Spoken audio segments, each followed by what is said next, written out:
Andhra Pradesh retired pensioners association 5 జిల్లా సభ్యులు EPF office ముందు ధర్నాను అధ్యక్ష కార్యదర్శులు ఎస్ సోమేశ్వరరావు, సిహెచ్ మోహన్ రావు నిర్వహించారు. ధర్నాను ఉద్దేశించి ఏపీ ఆర్పీఐ రాష్ట్ర నాయకులు కె సత్యరాజు, సిఐటియు తూర్పుగోదావరి జిల్లా ఉపాధ్యక్షులు ఎస్ఎస్ మూర్తి, కేఎస్వి రామచంద్రరావు, బి పూర్ణిమరాజు, అజయ్ కుమార్, రామదాసు, కృష్ణారావు, ప్రభాకర్ తదితరులు మాట్లాడారు.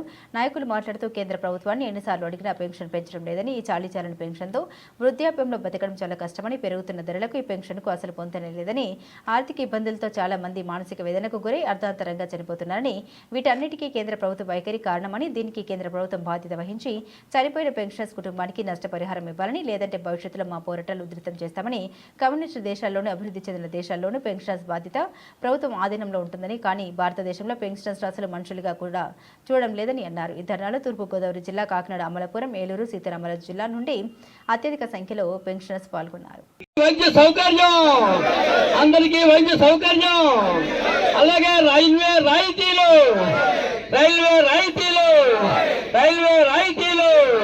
కనీస పెన్షన్ 9,000 సోమేశ్వరరావు ప్రెసిడెంట్, నేను సెక్రటరీ, నా పేరు సిహెచ్ మోహన్ రావు.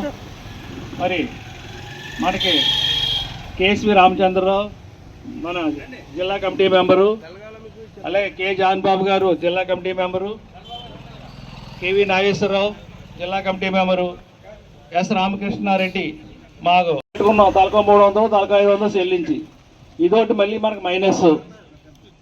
మరి ఇన్ని సమస్యలు మనకి ఉండి మన కార్యక్రమాలు ముందుకు తీసుకెళ్ళడం పరిష్కారం అయ్యే వరకు మనకి మినిమం పెన్షన్ 9,000 ప్లస్ డిఏ, మరి మన ఈ వైద్య సదుపాయం కల్పించాలని, రైల్వేలో రైతులు కల్పించాలని, అలాగే మన హయ్యర్ పెన్షన్ ఈ మధ్యలో మళ్ళీ మనల్ని మా ఈ రాజమండ్రి రీజనల్ ఆఫీసు పరిధిలో ఉన్న 5 జిల్లాల నుంచి ప్రతినిధులు వచ్చారు. వారి అందరి సహకారంతో ఈవేళ ధర్నా కార్యక్రమం నిర్వహిస్తున్నాం. ఫస్ట్ నుంచి మేము చెప్తున్నదే మా డిమాండ్స్. 9,000 ప్లస్ డిఏ ఇవ్వాలి మినిమం పెన్షను, అలాగే హయ్యర్ పెన్షను అర్హత ఉన్న వాళ్ళందరూ కూడా వెంటనే అమలు జరపాలి. అలాగే మరి వైద్య సదుపాయం కల్పించాలని, తర్వాత రైల్వేలో రాయితీలు కల్పించాలని, వివిధ సమస్యలు పర్సనల్గా ఆర్టీసీ నుంచి, వివిధ కార్మిక వర్గాల నుంచి, కార్మికుల నుంచి కూడా పర్సనల్గా చాలా సమస్యలు ఉన్నాయి. ఈ పిఎఫ్ ఆఫీసులో ఆ సమస్యలన్నీ కూడా తొందరగా పరిష్కరించాలని కోరుకుంటూ ఈ ధర్నా కార్యక్రమం ఈవేళ ఈ కార్యక్రమం నిర్వహించడం జరిగింది. ఈరోజు రాజమండ్రి ఈపీఎఫ్ కార్యాలయం వద్ద all pensioners and retired persons association ఆధ్వర్యంలో నిరసన కార్యక్రమం చేపట్టడం జరిగింది. All India coordination committee of EPF pensioners association ఆధ్వర్యంలో ఇచ్చిన పిలుపు మేరకు 7వ తేదీ నుంచి 10వ తేదీ వరకు దేశవ్యాప్తంగా ఈపీఎఫ్ పెన్షనర్లకు కనీస పెన్షన్ 9,000, అలాగే హయ్యర్ పెన్షన్ అందరికీ అమలు జరిపి ఇప్పటికే పెండింగ్లో ఉన్న దరఖాస్తులన్నిటినీ పరిష్కారం చేయాలని, వాడందరికీ నోటీసులు పంపించాలని, అలాగే ఏవైతే ఎగ్జంప్టెడ్, నాన్ ఎగ్జంప్టెడ్ అనే కారణంతో నిలుపుదల చేశారో ఆ వాటిలన్నింటినీ కూడా సుప్రీంకోర్టు నిర్ణయం మేరకు అమలు జరపాలని డిమాండ్ చేస్తున్నాం. అలాగే దేశంలో లక్షలాది మందిగా ఉన్నటువంటి సీనియర్ సిటిజన్లకి కేంద్ర ప్రభుత్వం రైల్వే ప్రయాణాలు రద్దు చేసింది.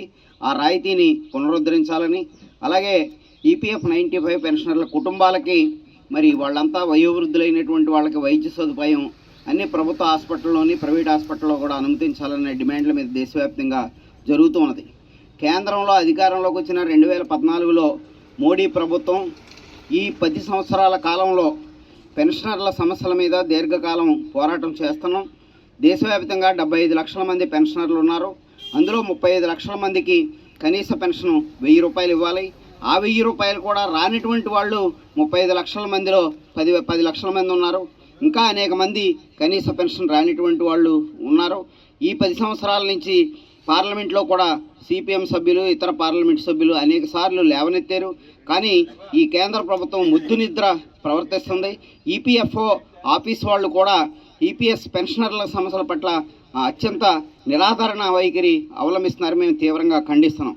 అయితే డబ్బులు లేవా అంటే దేశంలో ఉండేటటువంటి ప్రముఖమైనటువంటి కార్పొరేట్ సంస్థలకి ఈ మోడీ అధికారంలోకి వచ్చాక 14 లక్షల కోట్ల రూపాయలు బ్యాంకు బకాయిల్ని రద్దు చేసినటువంటి ఘనత ఉన్నది. పైపెచ్చి జీఎస్టీ ద్వారా దేశంలో ప్రతి నెల 1,80,000 కోట్ల రూపాయలు రాబడుతున్నారు. వీటన్నిటిలోని పెన్షనర్ల పాత్ర ఉన్నది. అంచేత ఈ పెన్షనర్లు కట్టినటువంటి కంట్రిబ్యూషన్ కూడా 7,35,00,000 రూపాయలు కేంద్ర ప్రభుత్వం దగ్గర ఉంది. దాని మీద 15,000 కోట్ల రూపాయలు ప్రతి నెల వడ్డీ వస్తుంది.